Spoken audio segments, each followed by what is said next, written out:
Hello friends, कैसे हैं आप लोग। I hope you all are doing great. यार आप लोग के सीयूटी एग्जाम में अब ज़्यादा दिन नहीं बचे हैं और काफ़ी सारे स्टूडेंट्स का ये पूछना था। सर हमें बता दो कि इस साल जो हमारा एग्जाम है ये ऑफलाइन होने वाला है, तो ये इजी रहेगा या डिफिकल्ट रहेगा। तो मैं आपको सारी की सारी इन्फॉर्मेशन देता हूँ कि कैसे आप लोग का एग्जाम रहने वाला है, नॉर्मलाइजेशन ऑफ स्कोर क्या होता है, पिछले साल का पेपर कैसे रहा था, इजी रहा था, मॉडरेट रहा था, डिफिकल्ट रहा था, क्या एनटीए की स्ट्रेटेजी रहती है बेसिकली, और ऑफलाइन मोड में रहने के बाद क्या क्या चेंजेस देखने को मिल सकते हैं। So my name is surge Thapar, I am a post graduated teacher and let's start.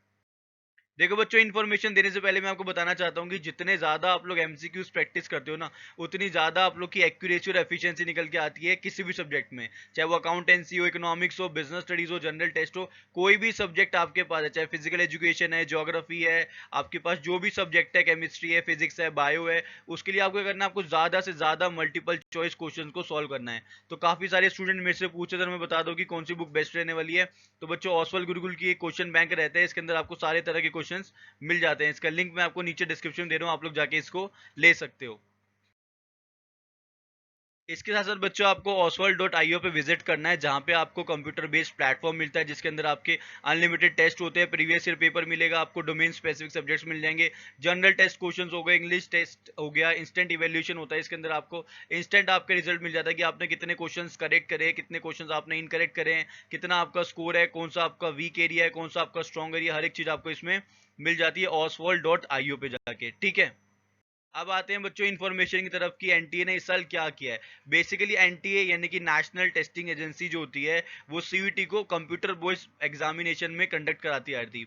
अभी तक आप लोग का कंप्यूटर बेस्ड एग्जाम होता है, लेकिन इस साल सीबीटी यानी एनटीए ने डिसाइड किया कि सीबीटी को हटा के हम लोग ऑफलाइन मोड में भी एग्जाम लेने वाले हैं, यानी कि पेन और पेपर पे एग्जाम होंगे। जितने भी आपके ये डोमेन स्पेसिफिक सब्जेक्ट है, ऑलमोस्ट जो है आपके वो ऑफलाइन मोड में रहने वाले हैं। तो जो आपके एग्जाम होने 15 मई से लेके 24 मई तक, इनमें काफी सारे एग्जाम्स ऐसे हैं जो आपके ऑफलाइन मोड में रहेंगे। तो बच्चों, ऑफलाइन मोड में रहने से क्या क्या चेंजेस आते हैं मैं आपको एक एक करके बताता हूँ। सबसे पहले जो लास्ट ईयर क्या था, नॉर्मलाइजेशन ऑफ स्कोर होता था, वो आपको इस साल देखने को नहीं मिलेगा।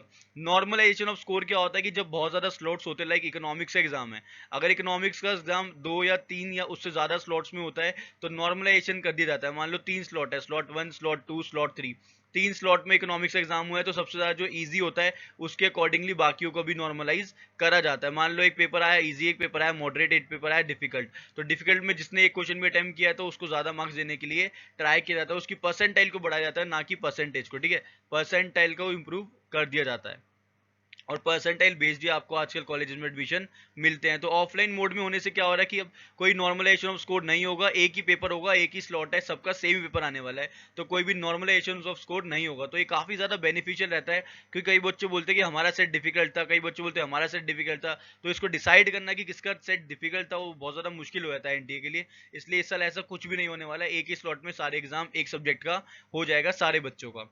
ठीक है, इसके साथ साथ आप लोगों को एक चीज समझनी पड़ेगी कि इस साल जो आपका रिजल्ट है वो थोड़ा डिले होगा, क्योंकि जो ऑफलाइन मोड में जब भी चेकिंग होती है, तो रिजल्ट यूजुअली डिले हो जाते हैं, टाइम लगता है चेकिंग करने में। कंप्यूटर बेस्ड में क्या होता है कि जल्दी इवैल्यूएशन हो जाता है और जल्दी रिजल्ट अपलोड कर दिए जाते हैं, तो इसके अंदर आपको थोड़ा टाइम लगने वाला है, कोई दिक्कत नहीं। लेकिन अगर आप पेपर को पूरा टाइम करोगे, आपको यहाँ पे ज्यादातर क्वेश्चंस आप लोग यहाँ पे कर पाओगे। ऑफलाइन मोड में रहता है कि काउंट डाउन नहीं होता, कोई भी काउंट डाउन नहीं होता, कोई टाइमर नहीं चल रहा होता, जैसे कंप्यूटर बेस्ड टेस्ट में होता है।